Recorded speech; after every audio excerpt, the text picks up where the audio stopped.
थांबावं वाटतंय आता. नको हा लढा, नको ही लढाई. कोणासाठी लढायचंय? सामान्य जनतेसाठी.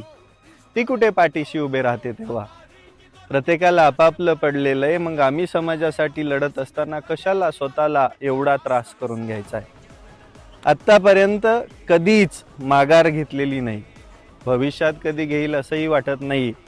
पण कुठेतरी मनात वाटतं की एवढ्या मोठ्या राजसत्तेच्या विरोध लढत असताना किती त्रास होत असेल. कधी इमॅजिन केलंय? आता तुम्ही म्हणाल आम्ही थोडी सांगितलंय तुला लढायला. मग तुम्ही असंच कधीपर्यंत मरणार सामान्य म्हणून? अरे तुमच्या कांद्याला 10-8 रुपयाचा भाव भेटतो तरी तुम्ही बोलत नाहीत.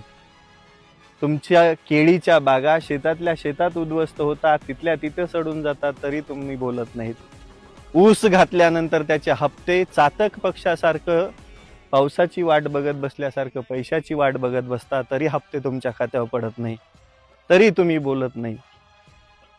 काय ना, तुम्हाला तुमच्या अंगामध्ये रक्त थोडी आहे, तुमच्या अंगामध्ये तर पाणी भरलेलं आहे ना.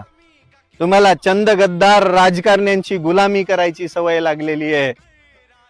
ती गुलामीची सवय जाईनाच या भारतामधून. काही फरक पडत नाही. एवढं सोन्यासारखं पीक उभा केलंय मी माझ्या शेतात. या शेतामधून 2 टायमाची भाकर तर मला भेटेलच. तुमच्यासाठी लढत होतो फक्त आणि फक्त तुमचं आयुष्य बदलावा म्हणून. पण बोलतोय म्हणून हजारो विरोधक. अरे सत्ताधारी राज्याचा महसूल मंत्री खोटा गुन्हा दाखल करण्यामध्ये व्यस्त आहे. विचार करायची गोष्ट आहे. खरं बोललं की यांच्या बुडाला आग लागते. पण एक गोष्ट कायम लक्षात घ्या, तुम्ही जेवढं शांत बसाल तेवढे तुम्ही रगडले जाणार, आणि जेवढे तुम्ही बोलाल तेवढेच तुम्ही उसळी घेऊन क्रांतीच्या मार्गावर चलाल.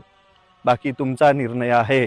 मला तरी आता वाटतं या सामान्य माणसांसाठी कशाला काय करायचंय, कारण की क्रांती करणारे तर इतिहासातच आहेत, आता भविष्यात कोणी